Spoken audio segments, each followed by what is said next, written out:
East side of Jing City, Rishan was panting, all beat up. Azure Dragon sneered, "TSK TSK TSK, I haven't even broken a sweat and you're already done. For the cult leader's top student, you sure run out of steam fast." Moxuan asked worried, "Young master, are you okay? Is it cause you ate too much?" Rishan cut her off. "Shut your mouth. I bet I took too many anti-cock blast pills today. That's why I'm not at my best." Azure Dragon laughed loudly, "Big idiot, then hurry up and explode that thing below you, for me to see. Do you know you are a mental patient, and have been taking psychiatric medication?" Rishan retorted loudly, "You traitor, don't be too arrogant. I was only careless for a moment, but how come your moves aren't from the Blood Lotus sect?" Azure Dragon chuckled, "Let me tell you the truth. Yanuang's #1 martial arts treasury, the Martial God Pavilion, has long been secretly infiltrated by us. The most top-tier secret manuals inside have already, out of nowhere, by swooped down, trying to ambush." Azure Dragon was lightning fast and immediately spotted it, behind me. "Whoa, oh, that didn't work." Azure Dragon made the giant snake snap at his, oh crap, his little brother. A little taken aback by, Azure Dragon continuously attacked fiercely, laughing loudly, "Bai, old friend, we meet again. I didn't expect you could actually come out alive from the zombie nest." "This Bai has not entered the zombie nest, bro. Bro, you know me. Let's talk this out. Look, it's not appropriate for you to have your big snake holding my crotch like this." "Ha, what are you wearing?" "My green dragon actually can t." Rishan praised, "Brother-in-law, well done. Quickly use your crotch to ram that snake to death." Bai became a little panicked. "Ha, hey, where is your tongue going? Even when being a snake, you need to have principles. You can't be this shameless." Azure Dragon was also a bit speechless. "Green dragon, stop it. Crap, there's another one. Gross, so much drool." Killing momentum blast fist. "Get outta here." Although his whole body was wrapped in elastic god's silk threads, because he didn't have superpower, he still had to first endure 100% of the attack before reflecting the damage. Immediately, Azure Dragon slashed out with his blade. Bai recognized the sword. "Ha, a red blade. I get it now. You're that Blood Lotus sect protector I knocked off the bridge, who cares so much about his hairstyle. No wonder you recognize me." Azure Dragon kept laughing and laying down the heavy attacks. Bai had to focus on dodging. Moxuan saw his opening. "Perfect. Check this out." Blood Fiend stab. She went straight for the back of Azure Dragon's head. Trash Blood Vassal dares to use such a wasteful cultivated chi trash move to sneak attack me. Ha! Come, try this move I learned in the Martial God Pavilion. Tyrannosaur impact. He directly sent Moxuan flying, heavily crashing into the wall. The force of the hit was so huge it sent her flying at an angle straight through the building and up into the sky. She got sent flying and crashed hard on the ground, totally weak and coughing. Phew. Thank goodness. For the young masters. Amulet of Bloody Man. The Amulet of Bloody Man had snapped, but it saved her. Whoa, too quick. Can't even follow him? Looks like this dude's a level 9 hunter for sure. Skills-wise, all I've got besides the basics is that one-shot body drainer, the Kyling Momentum Lunar Crescent Slash.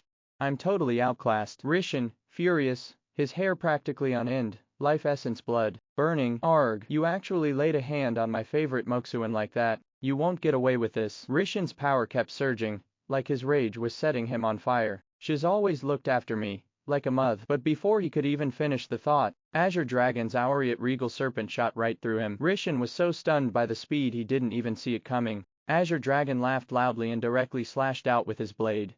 "You still have an Amulet of Bloody Man on you, right? I know every single move and every piece of equipment of you trash like the back of my hand." Blood poured from Rishan's severed body. Azure Dragon smirked. "Burning life essence blood comes with a 2-second cultivation power loss. Taking out your blood pawn was all part of the plan." Bai was a little lost. "Wait a sec. Aren't these two both with that evil Blood Lotus sect? Why are they fighting each other? But this Rishan guy, even though I just met him, doesn't seem like a bad egg." Bai was in a dilemma. What to do? He's at the level of a 9th level hunter. I definitely can't beat him, but running away like this is also very cowardly. I should have gone to the Martial God Pavilion to learn a few skills to protect myself first. Learn escape skills. Azure Dragon laughed loudly. "Alright, bye. Now it's time to settle both old and new scores." The hot pot was still bubbling away, and Ruwa mumbled, "Where bro and Moxuan? They said they'd be back in like half an hour tops. This beef is his favorite. He always used to let me have it all, but I haven't even touched it today." "Ugh, seriously? What's taking them so I don't know? It's all my brother's fault. I mean Jing City is obviously super dangerous, but he insisted on coming. He even said some weird thing like, if the nest falls, no egg is safe. I have no idea what that's supposed to mean. Probably just his mental issues acting up again, 'cause he forgot his meds. Over in eastern Jing City, a massive robot showed up fast. Identity confirmed. Blood Lotus Sect Zhao Rishan, deceased. Azure Dragon kept blasting by, cracking up. Bai, you're still the same old loser. The robot nimbly leapt from the roof, descending like a gecko. Activating stealth mode, it began collecting the bodies. Collection complete. Returning. Suddenly, the Azure Dragon unleashed a powerful attack towards Bai. Serpentine Skyclover. Its speed was so immense that Bai could only manage a desperate defense. The immense force slammed Bai to the ground. Azure Dragon planted a foot squarely on his chest, sneering, "Worthless fool. Did you really believe that reflective armor made you strong?" Ha! Despair washed over Bai. Killing momentum and cultivated chi were spent, and he'd barely landed a blow. The difference in skill was staggering. Just as the Azure Dragon was about to plunge the blade down, it sneered, "Time to say goodbye." Suddenly, an armor-breaking bullet hurtled towards its brow, but the Azure Dragon's reaction was lightning fast. It tilted its head, the bullet whistling past, and then it roared with laughter. A projectile weapon that ignores cultivated defenses. Too bad it's not fast enough to hit me. Ha! Still too slow. The Azure Dragon even anticipated the micro-laser cannon. A drone arrived, hauling a massive crate as backup. "Bai, this is Yanwang Command. We've just reviewed the surveillance footage, and it seems you have absolutely no martial arts skills, and you've been using your sword like a knife. All that raw power, wasted.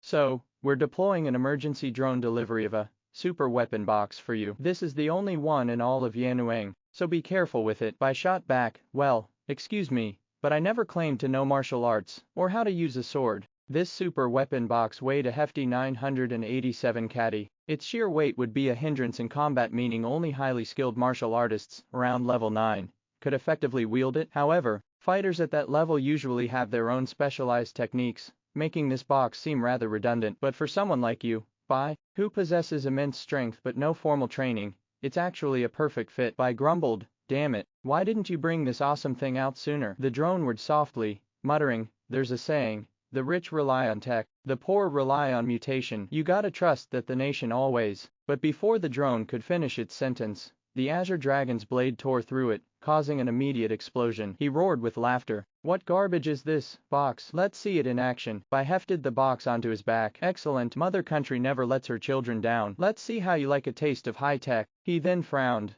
"Now then, how exactly do I operate this thing? That drone sure got taken out fast. What's this little button?" Bai wondered aloud. "Is this gonna turn me into Iron Man or something? Give me some fancy tech." He pressed the button, and a musical flourish filled the air. Bai grinned. "Alright, sounds like the transformation sequence is starting. Here I go." Bai stood poised, every muscle tensed for the glorious metamorphosis.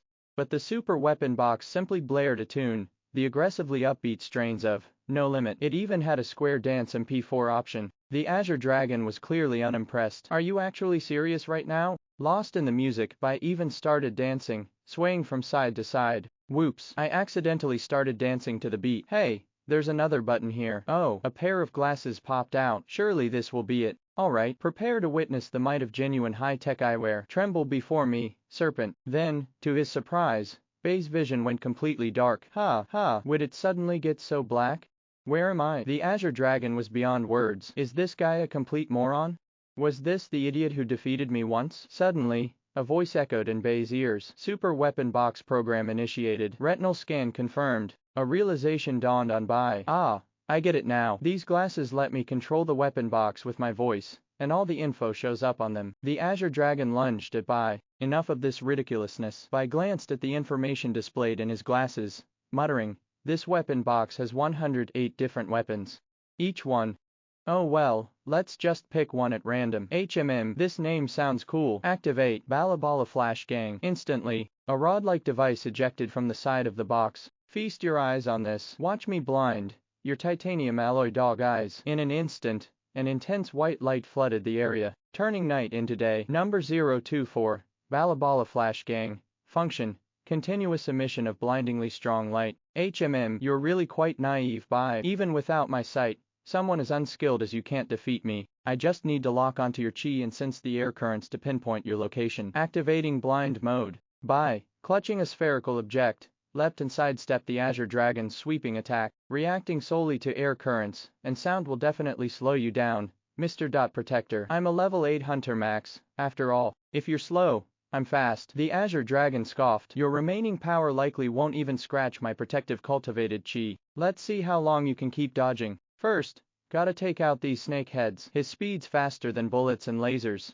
One because he anticipates with his eyes, the other because the long range gives him reaction time. Bai tossed the spherical object, and the snake heads immediately became agitated. Number 058, Thermal Sensor Disruptor, specifically designed to confuse zombies with heat-sensing organs. But I don't know in this situation.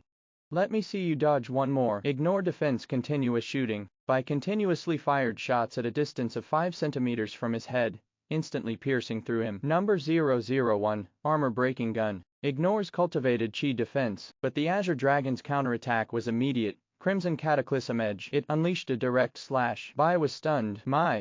My cocoon silk was actually pierced straight through. Bai fired off several more shots, and the Azure Dragon's blade clattered to the ground. Bai coughed, wincing. Damn it. That slash not only sliced through my guts, but also miraculously cured my years-long chronic appendicitis. Azure Dragon suddenly screamed strangely, his face blank, and his speech was intermittent, like he suddenly got Alzheimer's. Huh? Bai. Bye.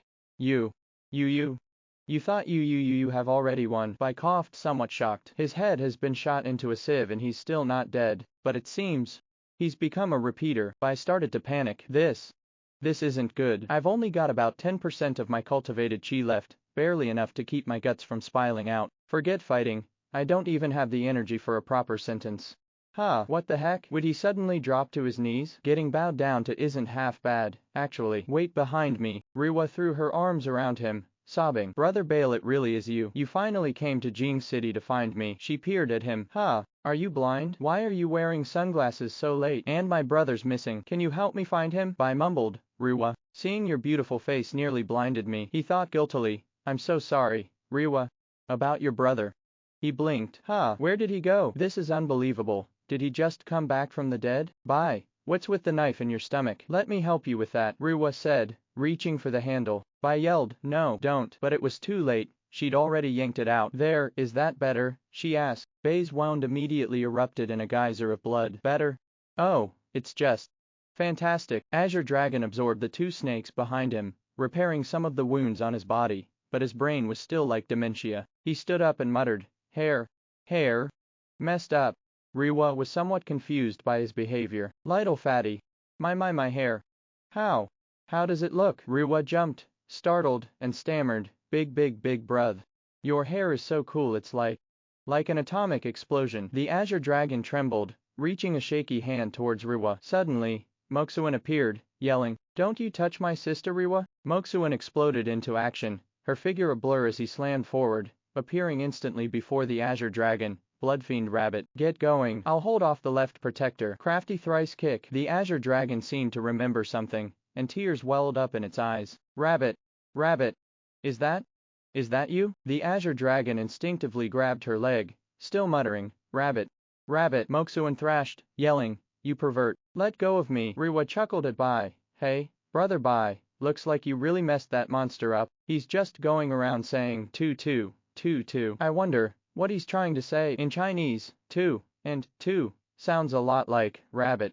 Brother Bai, why are you so quiet? Bai, what's wrong? Please don't die. We haven't even gotten married yet. You can't leave me a widow. Bai continued to cough up blood, his breathing ragged. Better if I were gone. His injuries were now far worse, and he drifted into semi-consciousness. Moxuan finally wrestled free. Run, now. Tears streaming down its face, the Azure Dragon wailed, Rabbit, don't leave me, please. I'm left. Moxuan gasped in agony. My calf. The left protector got me. I can't run. Young master, where are you? Please, save me. The left protector's suddenly gone crazy. I think he's in love with me. Rewa whined. Moxuan, sis. Brother Bai's too heavy. I can't carry him any further. Moxuan pointed to a barbershop. In there, quick, we need to hide. Tears streamed down the Azure Dragon's face. Rabbit. Here. Yes, this is it. In his fractured memory, he recalled Rabbit Hair Salon. He walked into the Rabbit Hair Salon like it was any other day. Hey there, Rabbit sis. Back for my usual trim. The big rabbit hairdresser asked. Hey left, you here for a treatment, or a new style today? He started to answer, today I want to get back to reality. Then, his thoughts still muddled, he continued, change. Get a new hairstyle. Rewa breathed, her voice hushed with apprehension. Moxuan, sister. What gibberish does this creature utter? A desire for tonsorial artistry. Moxuan pressed a finger to her lips. The azure dragon settled into a chair with a strange familiarity, turning his head, a plaintive note in his voice. Rabbit. My dear rabbit. The past surged within him. I yearn for your presence. The large rabbit barber's face bloomed with an unexpected blush. Ah. Is that so? A simple utterance, yet it resonated with a profound and unexpected joy within her breast. He beheld his grotesque visage in the reflecting glass, his hand tracing the tangled strands of his hair. My coiffure.